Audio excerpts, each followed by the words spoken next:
Avez-vous déjà ressenti cette présence? Cette ombre qui s'étend dans votre chambre au milieu de la nuit, ce frisson inexplicable qui parcourt votre échine alors que tout semble calme.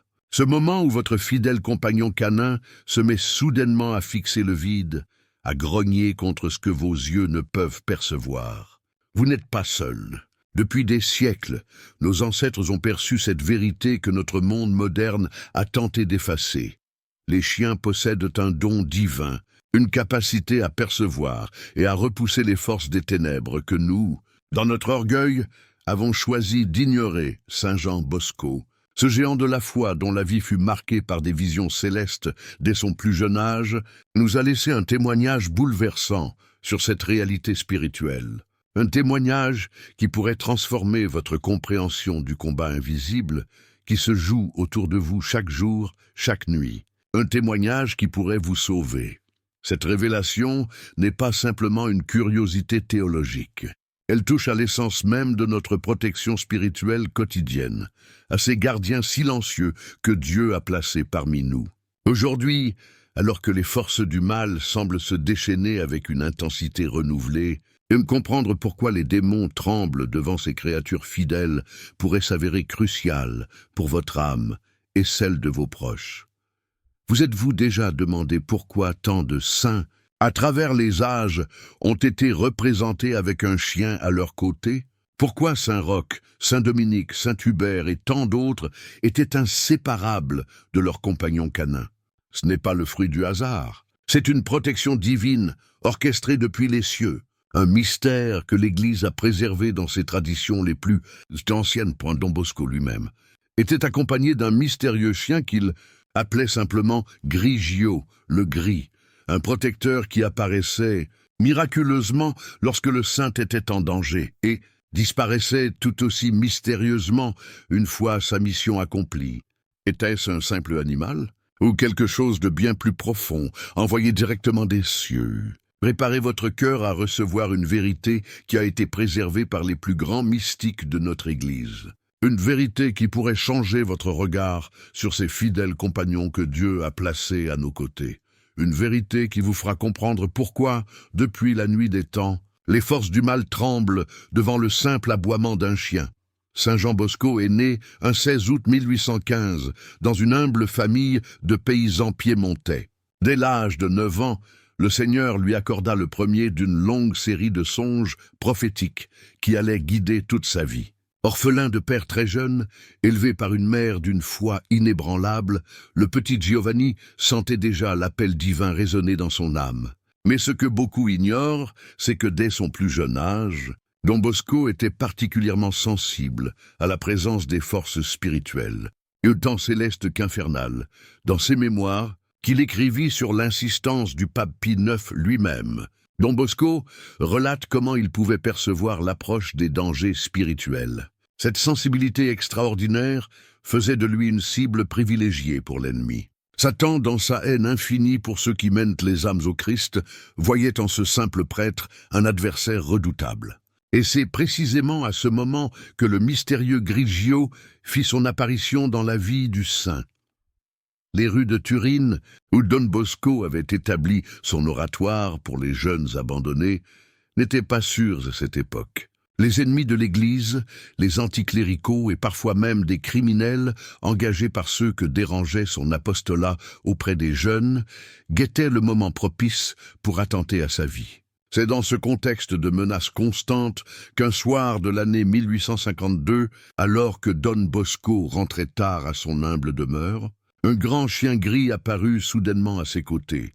Ce n'était pas un chien ordinaire. Sa taille imposante, son regard d'une intelligence presque surnaturelle et surtout sa façon d'apparaître et de disparaître aux moments les plus critiques, tout indiquait une présence extraordinaire.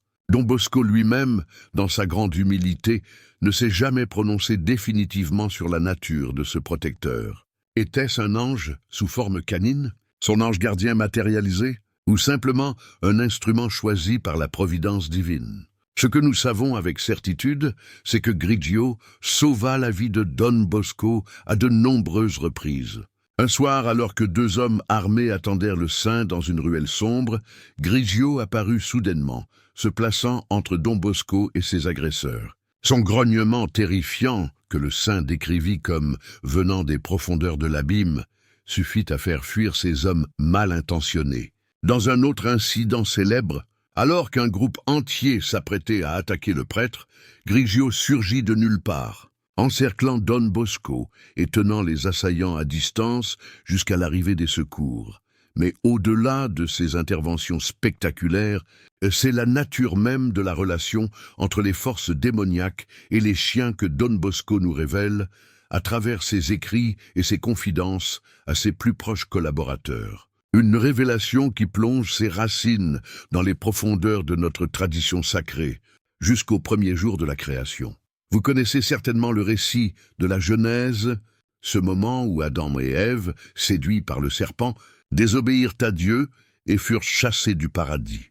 Ce que les textes apocryphes et certaines traditions mystiques nous enseignent, c'est qu'au moment où nos premiers parents quittèrent l'Éden, le Seigneur, dans sa miséricorde infinie, plaça à leur côté une créature fidèle pour les protéger dans leur exil, le premier chien. Cette créature, témoin de la chute mais restée fidèle à son Créateur, reçut une bénédiction particulière, celle de pouvoir percevoir les esprits, de reconnaître les forces invisibles qui peuplent notre monde. Cette capacité n'a jamais quitté ses descendants. C'est pourquoi, encore aujourd'hui, vous pouvez observer votre chien fixer intensément un coin vide de votre maison, ou aboyer contre ce qui semble être le néant. Il voit ce que vos yeux, obscurcis par le péché originel, ne peuvent plus percevoir. Don Bosco, dans un de ses entretiens avec ses jeunes prêtres salésiens, expliqua que les démons éprouvent une terreur particulière envers les chiens pour 3 raisons fondamentales. La première est leur fidélité indéfectible. Dans un monde où la trahison est devenue commune, où l'infidélité gangrène nos sociétés, le chien demeure ce symbole vivant d'une loyauté absolue. Cette fidélité est l'antithèse même de la nature démoniaque qui s'est construite sur la rébellion et la trahison envers Dieu. La deuxième raison, plus profonde encore, concerne la nature même de ces créatures. Les chiens possèdent ce que Don Bosco appelait la vision de l'âme. Ils ne s'arrêtent pas aux apparences, aux masques que nous portons. Ils perçoivent l'essence véritable, l'intention profonde. Un démon peut tromper l'homme le plus sage, se déguiser en ange de lumière comme nous le rappelle saint Paul, mais il ne peut jamais tromper le regard perçant d'un chien consacré à son maître. Enfin, la troisième raison, peut-être la plus mystérieuse, concerne le son même de leur aboiement.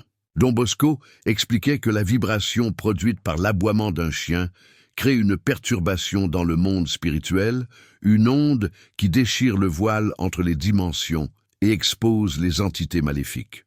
C'est pourquoi dans les temps anciens, on gardait toujours des chiens près des chambres d'enfants et des malades, ces âmes plus vulnérables aux attaques des ténèbres. Vous souvenez-vous de l'histoire de Tobie dans l'Ancien Testament? Ce jeune homme qui entreprit un voyage périlleux accompagné de l'archange Raphaël déguisé en homme. Le texte sacré mentionne spécifiquement que le chien les suivait.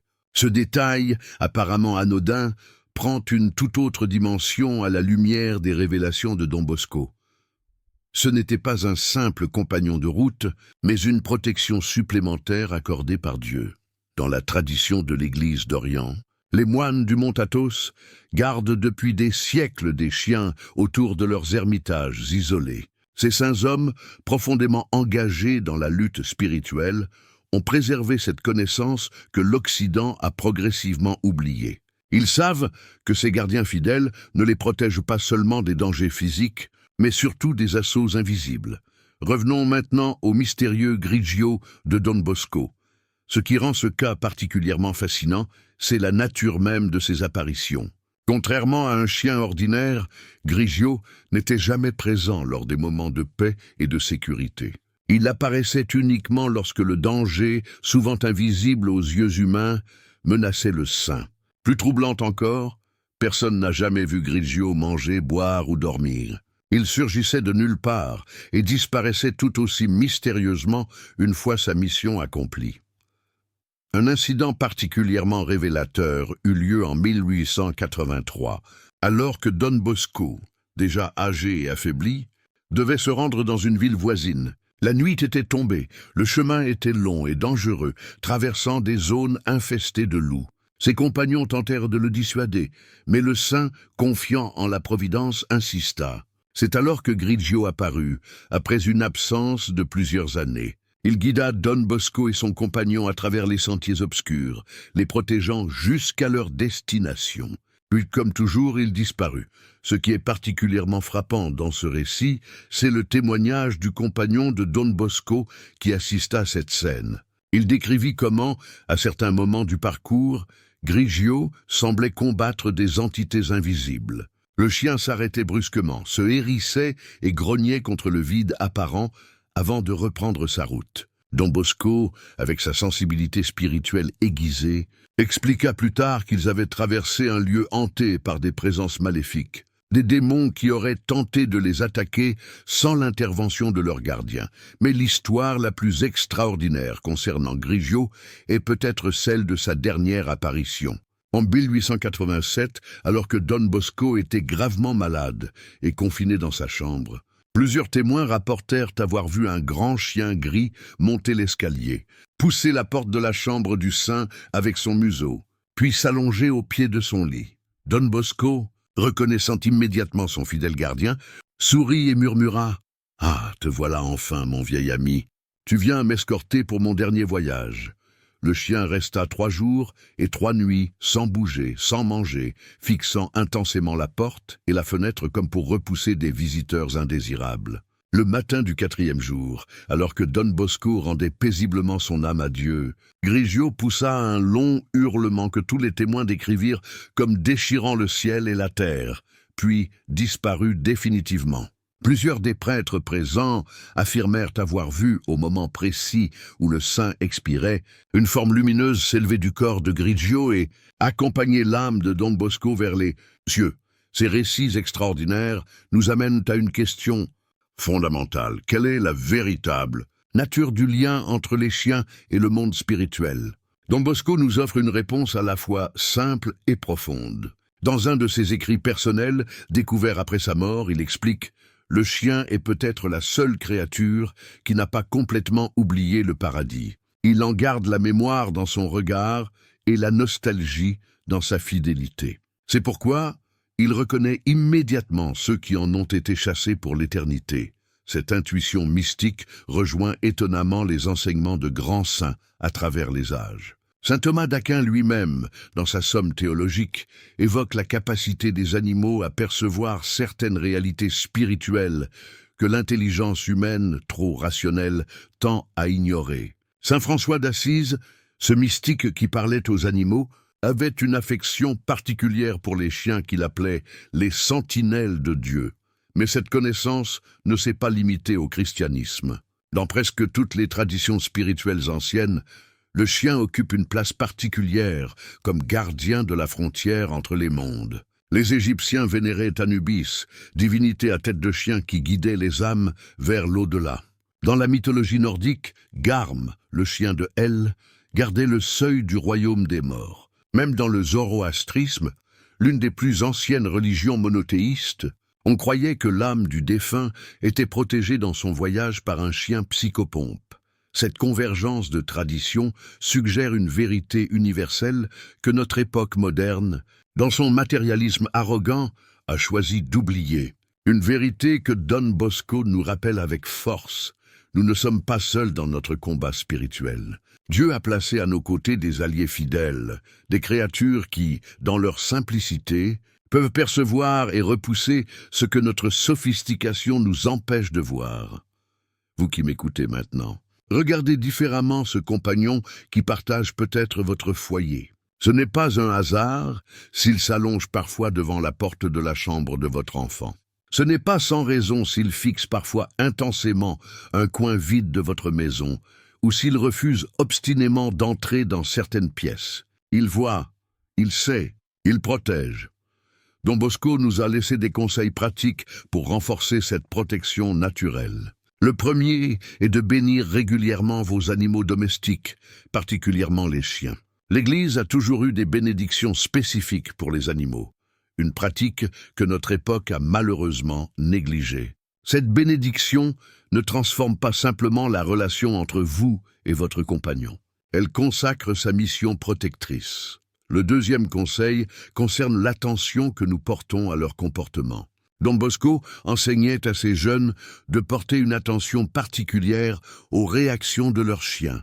Un aboiement soudain dans la nuit, un refus inexplicable d'entrer dans un lieu, une fixation inhabituelle sur un point précis, tous ces signes peuvent indiquer la présence d'entités spirituelles.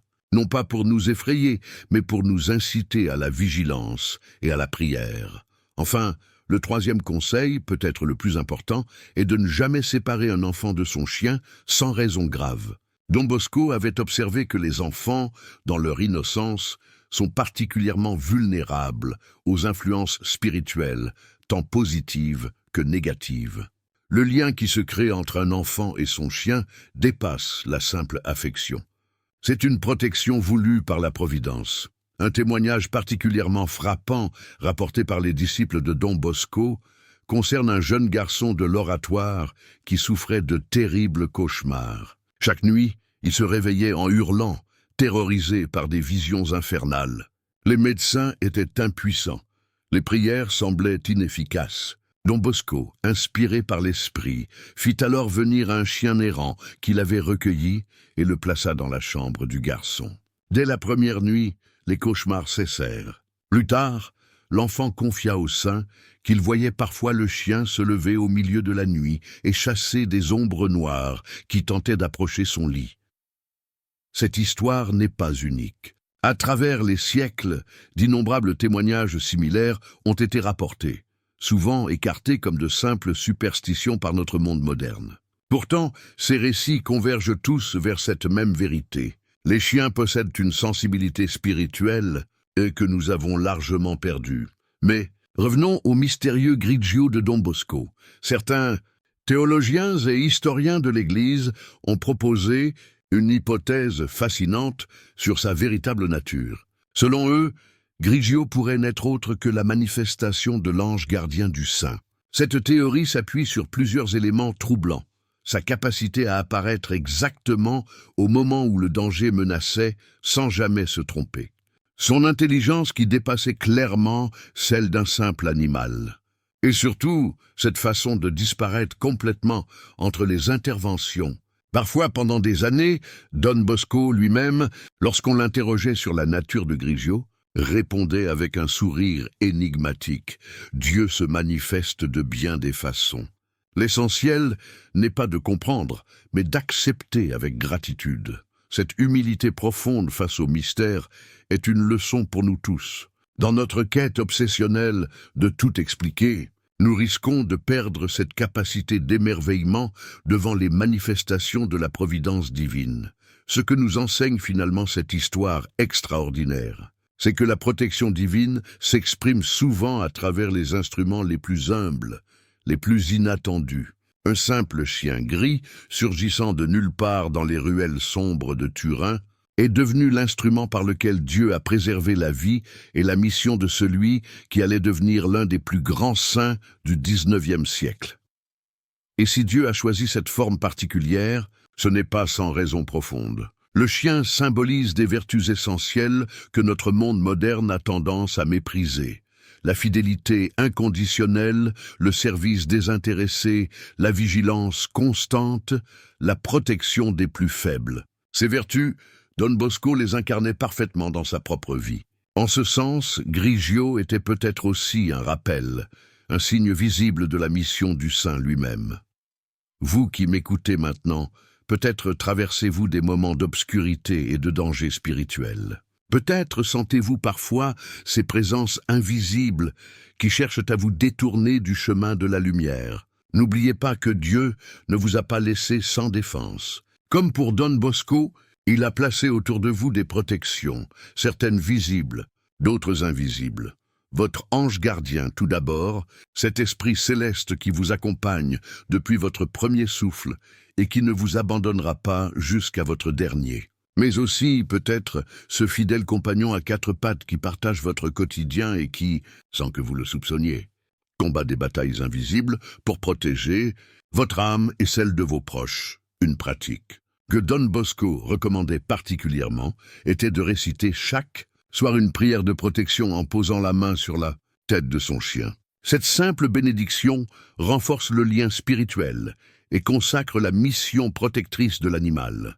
Une prière simple comme « Seigneur, bénis ce fidèle gardien que tu as placé à mes côtés, que par ta grâce, il continue à veiller sur ce foyer et à repousser toute influence maléfique. Amen. » En ces temps troublés que nous traversons, où les forces du mal semblent se déchaîner avec une intensité renouvelée, redécouvrir cette sagesse ancestrale pourrait s'avérer crucial. L'histoire de Don Bosco et de son mystérieux gardien nous rappelle que le combat spirituel est une réalité quotidienne, mais que nous ne sommes jamais seuls pour l'affronter.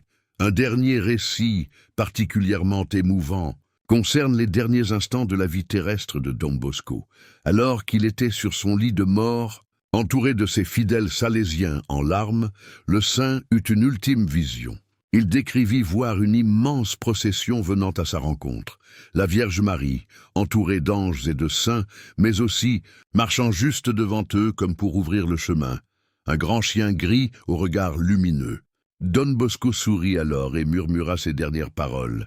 « Grigio m'a toujours montré le chemin sûr. Maintenant, il me conduit vers la maison éternelle. » Cette image puissante du fidèle gardien ouvrant le chemin vers le paradis n'est pas sans rappeler certaines représentations médiévales du jugement dernier, où des chiens apparaissent parfois aux côtés des justes, comme pour témoigner de leur fidélité terrestre et les accompagner dans leur entrée triomphale au royaume des cieux.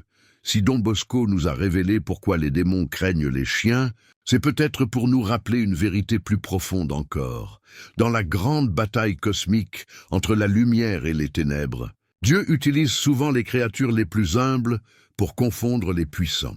Ces animaux fidèles, que nous considérons parfois comme de simples compagnons de route, sont peut-être en réalité des sentinelles divines, placées stratégiquement à nos côtés dans ce pèlerinage terrestre. Vous qui m'écoutez, je vous invite à méditer profondément sur cette révélation extraordinaire que nous a transmise Saint Jean Bosco. Regardez différemment ce compagnon canin qui partage peut-être votre vie. Voyez en lui non pas un simple animal domestique, mais un gardien au sens aiguisé, capable de percevoir ce que vos yeux ne peuvent voir, prêt à vous défendre contre des dangers que votre esprit ne peut concevoir. Et si vous n'avez pas la chance d'avoir un tel protecteur à vos côtés, sachez que la prière reste votre arme la plus puissante. Invoquez votre ange gardien, ce Grigio céleste qui veille constamment sur vous. Demandez la protection de Saint Jean Bosco lui-même, qui depuis le ciel continue certainement à veiller sur tous ceux qui le prient avec foi. La leçon la plus précieuse que nous enseigne cette histoire, c'est peut-être celle de l'humilité face au mystère. Notre monde moderne, dans son orgueil scientifique, a tenté de réduire l'univers à ce qui peut être mesuré et quantifié. Mais la réalité est infiniment plus vaste, plus riche, plus mystérieuse. Des forces invisibles nous entourent, certaines bienveillantes, d'autres malveillantes. Reconnaître cette réalité n'est pas retomber dans la superstition, mais au contraire, s'ouvrir à une compréhension plus profonde de la création divine. Don Bosco, cet homme d'une intelligence et d'une sagesse exceptionnelles, n'a jamais eu peur d'embrasser le mystère. Il a accueilli avec gratitude ce gardien extraordinaire que Dieu avait placé sur son chemin, sans chercher à tout prix à l'expliquer ou à le catégoriser. Il nous invite à faire de même, à reconnaître avec humilité que notre connaissance est limitée et que la providence divine opère souvent par des voies que notre raison ne peut pleinement saisir. Alors que nous arrivons au terme de cette méditation sur le mystérieux gardien de Don Bosco et sur la crainte que les démons éprouvent envers les chiens, je vous invite à garder votre cœur ouvert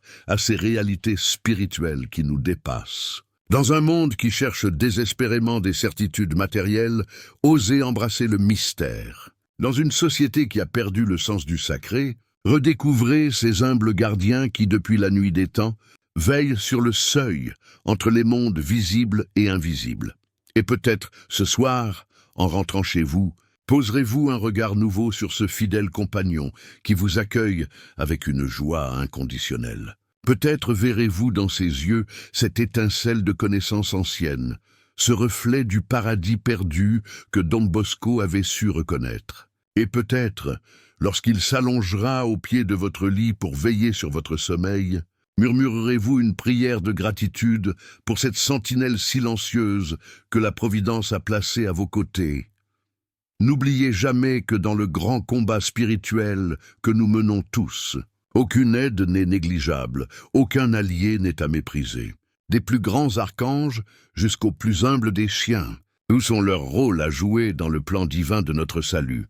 Je vous laisse méditer sur ces paroles de Saint Jean Bosco, lui-même, écrites peu avant sa mort. J'ai connu bien des savants et des princes de ce monde. J'ai rencontré des cardinaux et des papes. Mais jamais je n'ai trouvé une fidélité aussi parfaite, un amour aussi désintéressé que dans le regard de ce mystérieux gardien que Dieu a placé sur mon chemin. Si les hommes pouvaient aimer Dieu avec la même constance, avec la même pureté d'intention, le monde serait déjà le royaume des cieux. Ne manquez pas notre prochaine vidéo qui apparaît maintenant sur votre écran. Cliquez sur la carte et découvrez comment les saints ont utilisé l'eau bénite pour repousser les forces du mal dans leur vie quotidienne. Une révélation qui pourrait transformer votre protection spirituelle et celle de votre famille. Que Dieu vous bénisse et que Saint Jean Bosco intercède pour vous jusqu'à notre prochaine rencontre.